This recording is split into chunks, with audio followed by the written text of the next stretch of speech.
Assalamualaikum warahmatullahi wabarakatuh. Berjumpa lagi bersama saya di channel Raja PPN, channel yang berisi video-video tutorial website Cortex, khususnya administrasi faktur pajak. Pada kesempatan kali ini saya ingin berbagi video tutorial mengenai cara lapor SPT masa PPN di website Cortex.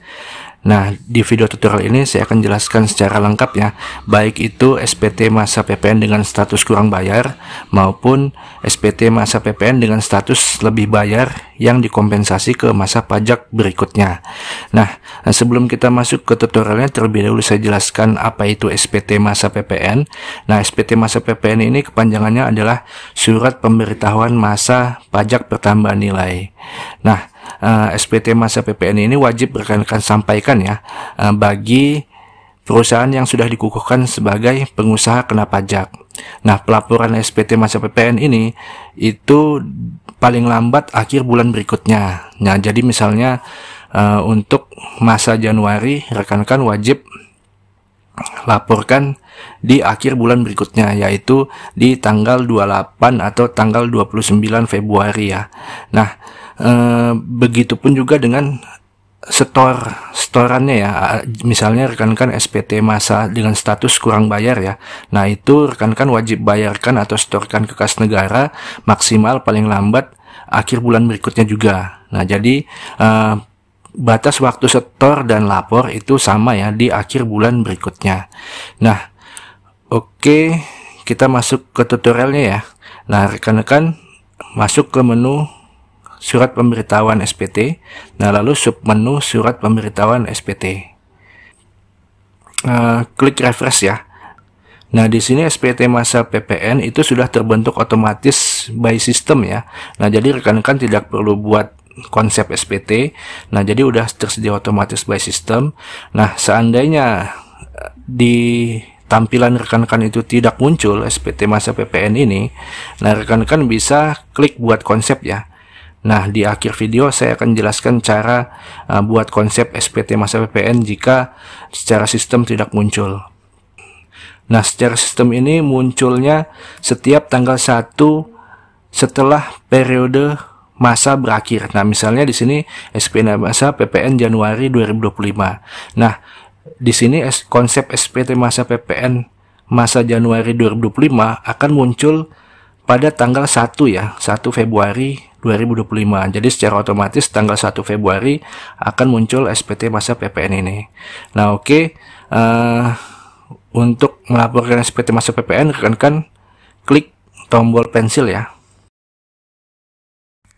Langkah pertama yang harus rekan-rekan lakukan adalah klik tombol posting SPT. Nah, tombol ini untuk memastikan data di induk SPT adalah data yang terbaru. Nah, lalu rekan-rekan gulir ke bawah ya, ke bagian 3, perhitungan PPN kurang bayar atau lebih bayar. Nah, di sini, nah di huruf E ini adalah nilai PPN kurang atau lebih bayar ya. Sudah secara sistem terhitung otomatis ya. Jadi rekan-rekan tidak perlu menghitung secara manual berapa pajak keluaran, berapa pajak masukan. Nah, selisihnya itu apakah kurang bayar atau lebih bayar. Nah, di sini sudah otomatis menghitung secara sistem. Nah, di sini seperti yang rekan-rekan lihat ya, 15 miliaran ini diperoleh dari selisih antara pajak keluaran huruf A dengan pajak masukan di huruf C. Nah, jadi kalau misalnya pajak keluaran lebih besar daripada pajak masukan, maka selisihnya ini adalah kurang bayar ya.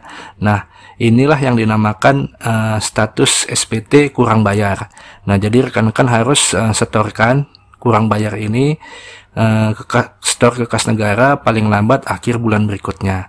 Nah, apabila statusnya lebih bayar, itu diperoleh dari nilai pajak keluaran itu lebih rendah daripada nilai pajak masukan huruf C. Nah, maka selisihnya adalah lebih bayar. Nah, di video tutorial ini saya jelaskan keduanya. Nah, yang pertama ini saya jelaskan dulu penyampaian pelaporan SPT masa PPN dengan status kurang bayar. Nah, baru setelahnya saya sampaikan cara pelaporan SPT masa PPN dengan status lebih bayar. Dan terakhir saya jelaskan bagaimana cara buat konsep SPT jika konsep SPT tidak otomatis secara sistem muncul ya. Nah, saya jelaskan gimana cara buat konsep SPT. masa PPN. Nah, di sini saya jelaskan dulu yang pertama ya status kurang bayar. Nah, saya akan jelaskan secara lengkap isi SPT ini ya, dan juga apa-apa saja pengisian yang harus rekan-rekan isi manual di SPT ini, dan juga lampiran-lampiran SPT itu saya akan jelaskan secara lengkap ya. Oke, kita mulai saja dari yang paling atas ya, di bagian 1, penyerahan barang dan jasa. Dalam artian bagian 1 ini adalah seluruh penjualan ya, barang ataupun jasa. Nah, bagian 1 ini terdiri dari 2 submenu, yaitu A yang turut tanggung PPN dan B yang tidak turut tanggung PPN. Nah, yang A yang turut tanggung PPN itu terdiri dari 9 ya. Nah, dibagi berdasarkan kode faktur pajak. Nah, nomor 1 ini adalah ekspor ya. Nah, jika rekan-rekan itu ada transaksi ekspor, nah rekan-rekan itu menginput dokumen PEB, pemberitahuan ekspor barang, di menu dokumen lain pajak keluaran. Nah, itu akan muncul di sini totalnya ya. Nah, lalu nomor 2 ini adalah penjualan dengan kode faktur pajak 04. Umum ini ya, kode faktur 04 ini adalah umum. Nah, lalu kode faktur 05. Nah, 05 ini khusus untuk PKP yang bergerak di bidang forwarding ya, atau jasa pengiriman barang atau jasa pengiriman dokumen. Nah, ini kode fakturnya 05. Lalu kemudian selanjutnya nomor 3. Nomor 3 ini adalah kode faktur 06. Kode faktur 06 ini khusus PKP yang menjual barang kepada turis dalam rangka refund VAT atau pengembalian PPN ya.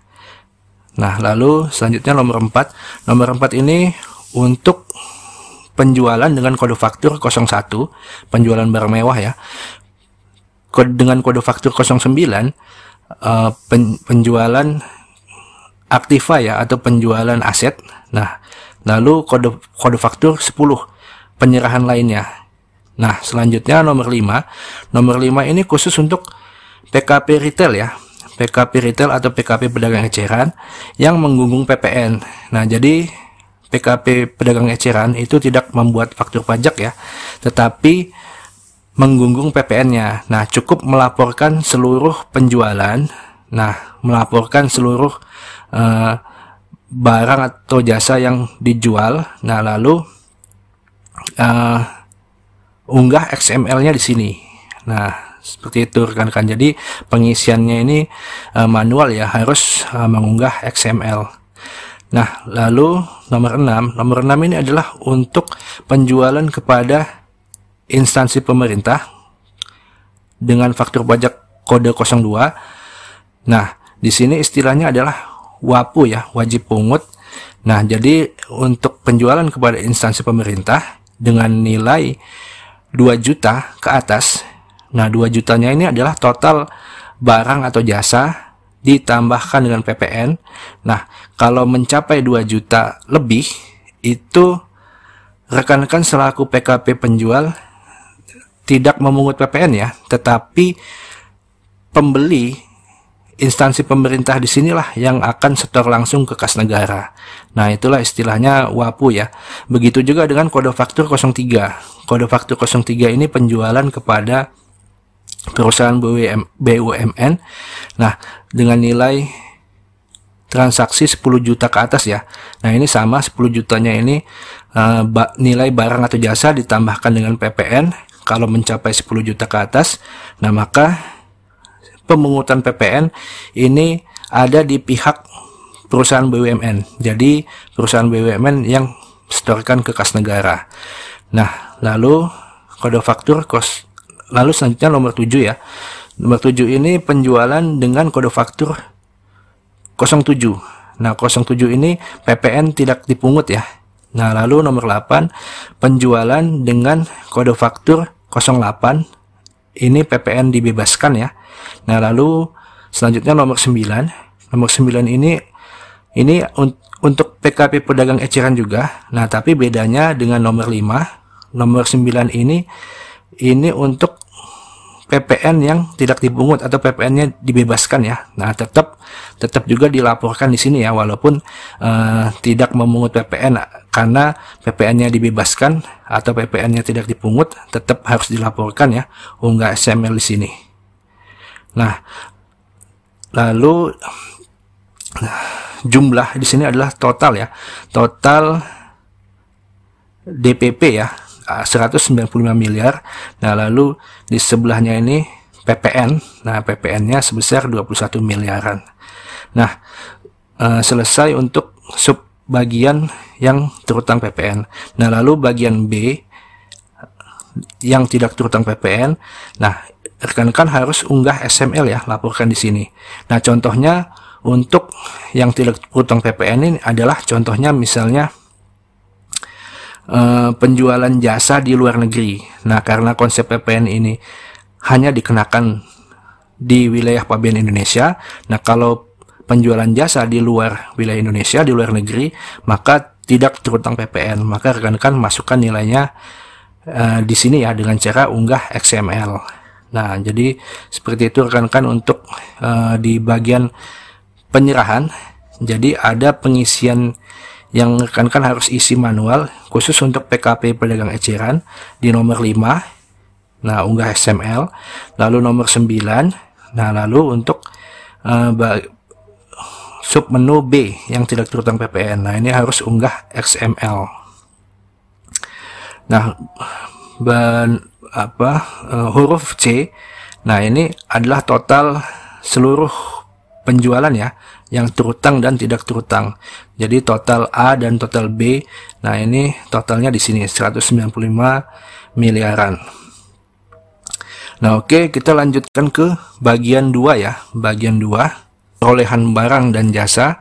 Nah, ini dalam artian ini adalah seluruh pajak masukan rekan-rekan ya. Jadi seluruh PPN yang rekan-rekan bayarkan ya melalui tagihan dari pemasok ya, atau vendor, atau dari prinsipal yang menagih PPN kepada rekan-rekan. Nah, itu ada di sini semua ya. Di bagian 2 ini terdiri dari sub menu huruf A. Nah, ini huruf A ini adalah impor barang kena pajak. Nah, jadi kalau rekan-rekan itu ada transaksi impor barang maupun jasa luar negeri ya. Nah, jasa luar negeri itu ada di sini ya. Nah, totalnya ada di sini. Nah, ini jika rekan-rekan input di menu dokumen lain pajak masukan ya, untuk PIB ya, pemberitaan impor barang. Nah, lalu untuk JLN, jasa luar negeri, nah masuk juga di sini ya, di totalnya di sini di huruf A. Nah, lalu huruf B ini dalam negeri ya. Jadi ini untuk perolehan barang dan jasa untuk pembelian lokal ya di dalam negeri. Nah, ini ada di sini dengan kode faktur 04 ya, umum ya. Nah, 04, nah 05.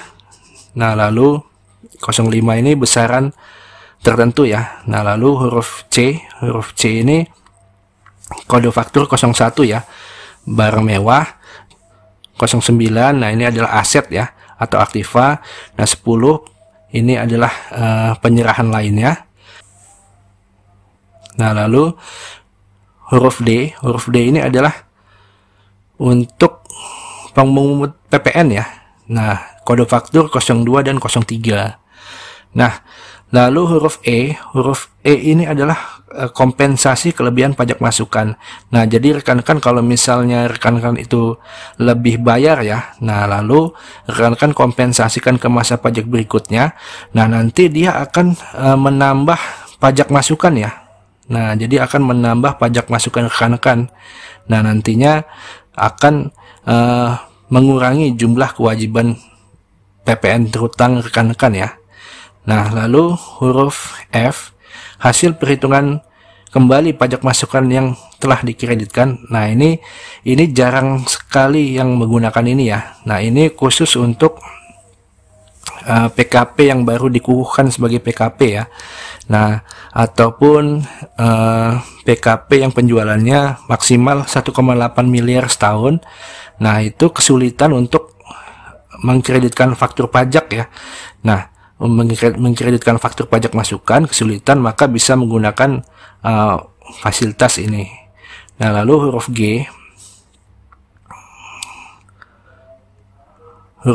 ini adalah total dari keseluruhan ya, huruf A sampai huruf F. Lalu huruf H ini adalah pajak masukan yang tidak dikreditkan ya. Nah, bagi rekan-rekan yang deklarasi atau mengungkapkan faktur pajak masukan yang tidak dikreditkan, maka akan muncul di sini ya nilainya secara total. Nah, lalu kita lanjut ke bagian 3 ya, perhitungan PPN kurang atau lebih bayar. Nah, di bagian 3 ini terdiri dari subbagian huruf A. Ini adalah pajak keluaran yang harus dipungut sendiri. Nah, ini terdiri dari total 1A2, 1A3, 1A4, dan 1A5. Nah, kita akan lihat ya. Kembali ke atas. Nah, ini dia ya. Bagian 1 huruf A, nomor 2, 3, 4, dan 5. Nah, jadi nomor 2 kode faktur 04 dan 05, nomor 3 kode faktur 06, nomor 4 kode faktur 01, 09, dan 10, nomor 5 PPN yang digunggung. Nah, ini totalnya 2, 3, 4, dan 5 ini. Nah, totalnya adalah yang di bagian 3 ya, terhitung sebagai pajak keluaran. Nah, lalu lompat ya ke bagian C, pajak masukan yang dapat diperhitungkan. Nah, ini ada di bagian 2 huruf G. Nah, kita kembali lagi ke atas ya, bagian 2 huruf G. Nah, bagian 2 huruf G ini adalah jumlah pajak masukan yang dapat diperhitungkan. Jadi total daripada huruf A, B, C, D, E, dan F. Nah, totalnya adalah pajak masukan yang dapat diperhitungkan ya. Nah, jadi sebagai pengurang ya.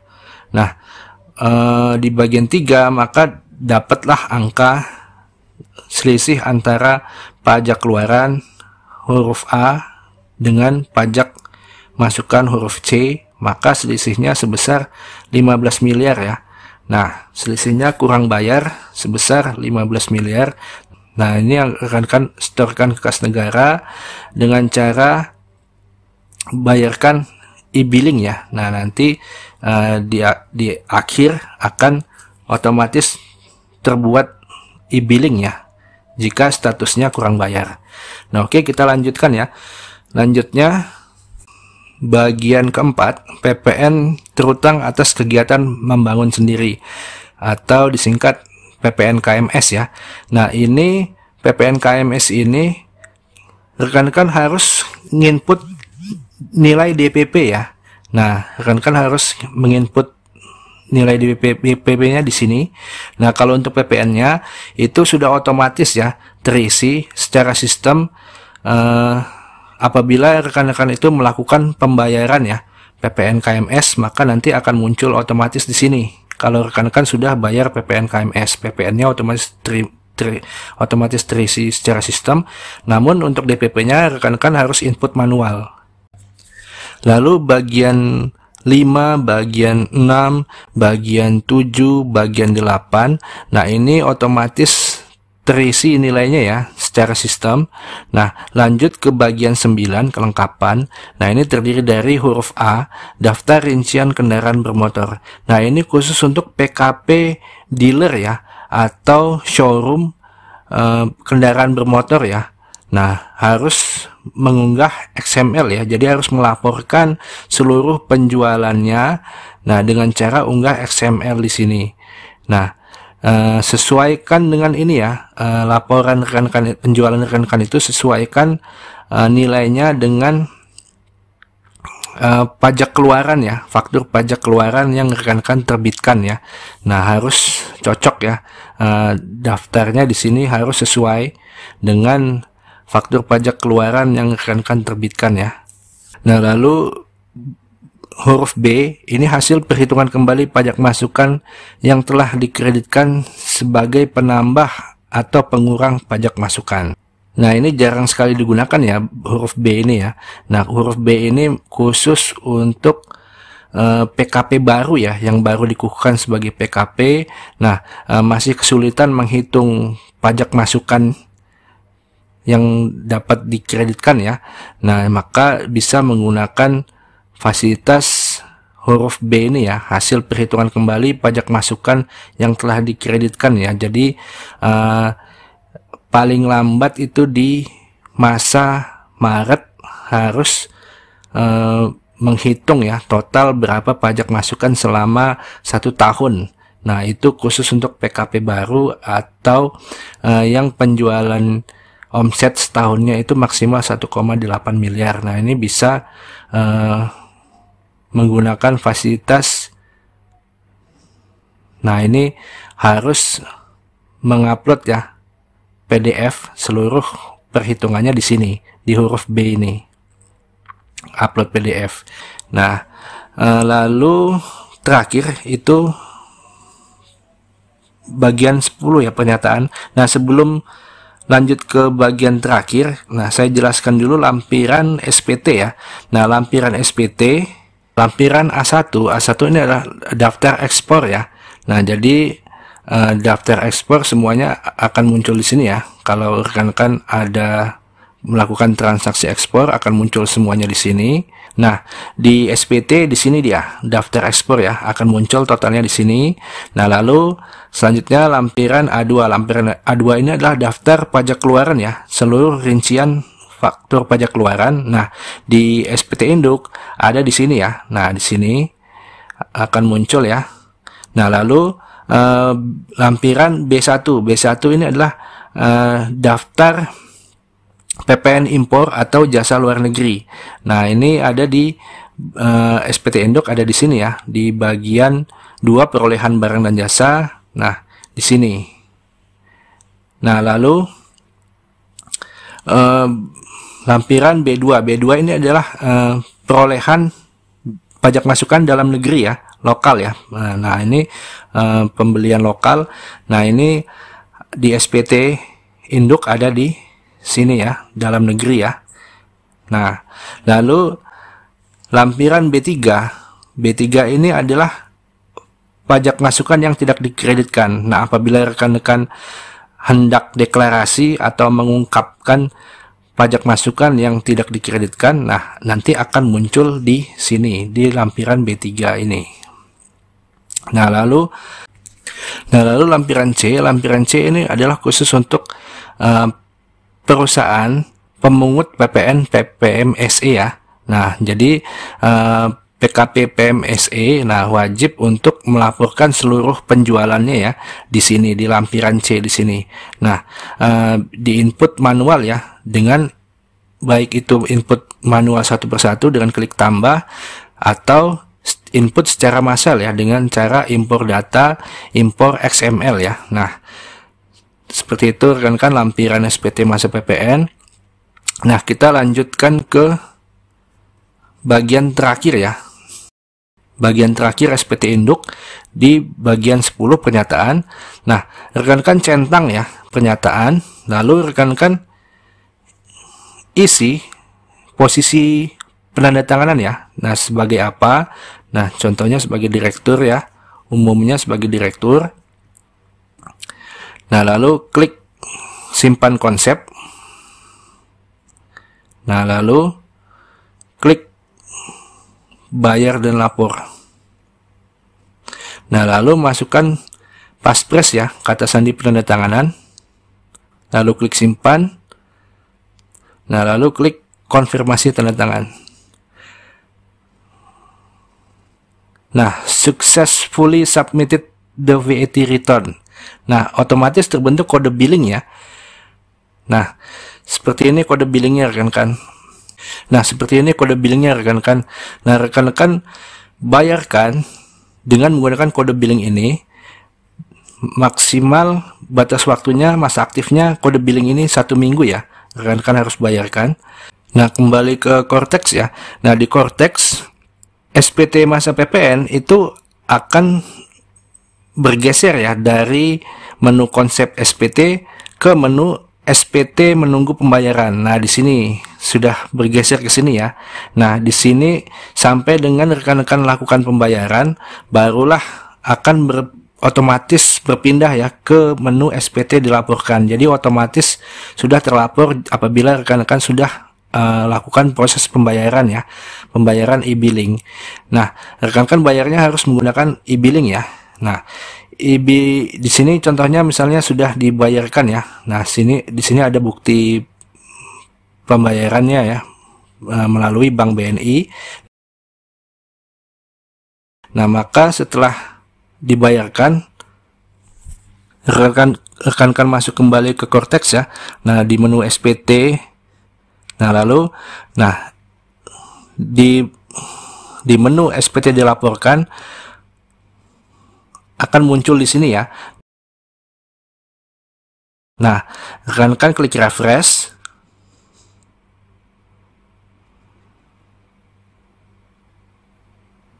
Nah, tunggu sebentar ya.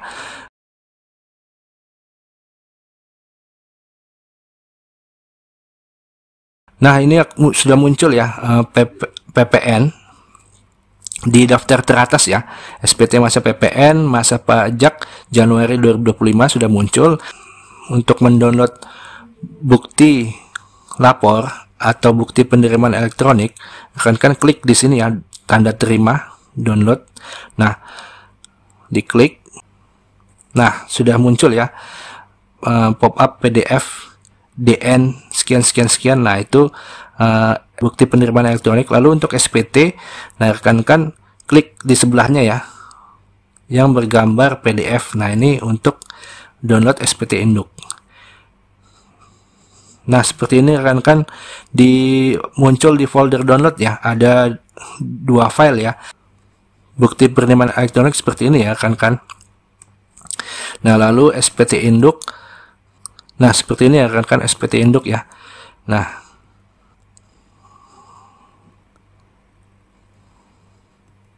seperti ini tampilannya.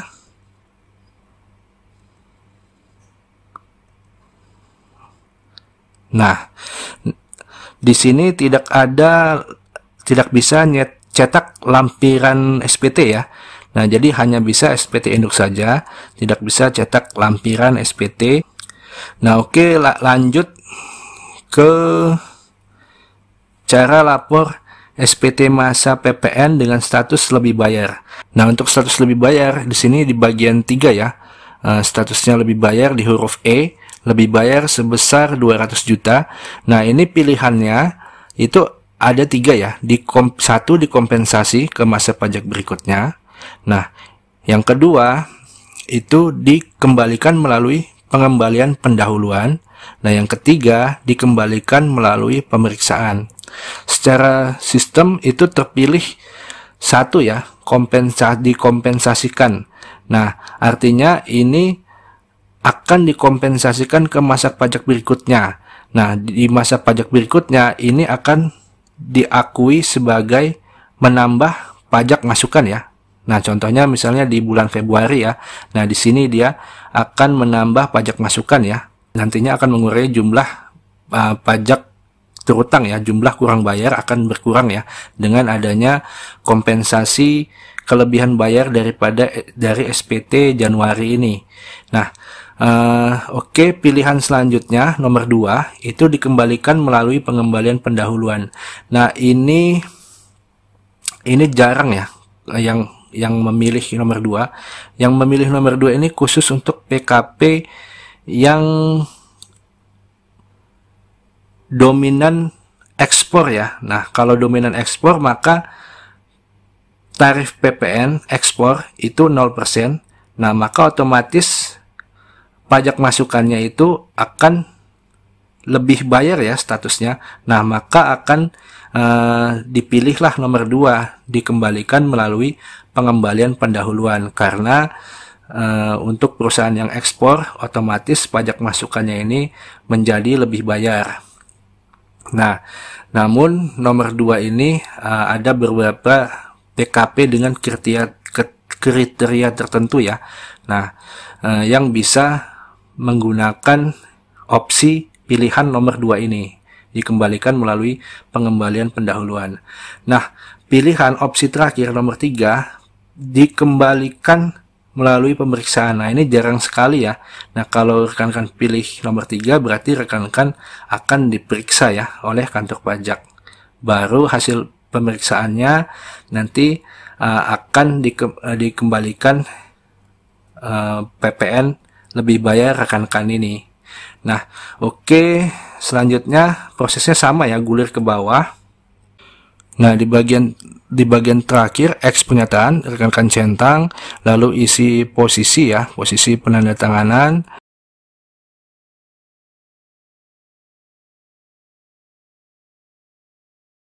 Nah, lalu klik simpan konsep. Nah, lalu klik bayar dan lapor.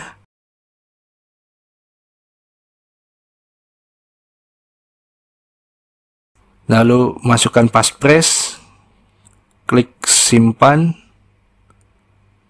dan klik konfirmasi tanda tangan. Nah, bedanya di sini tidak muncul e-billing ya, rekan-rekan. Jadi langsung masuk ke menu ke SPT dilaporkan ya. Jadi otomatis sudah terlapor ya untuk status SPT yang lebih bayar. Nah, seperti itu rekan-rekan.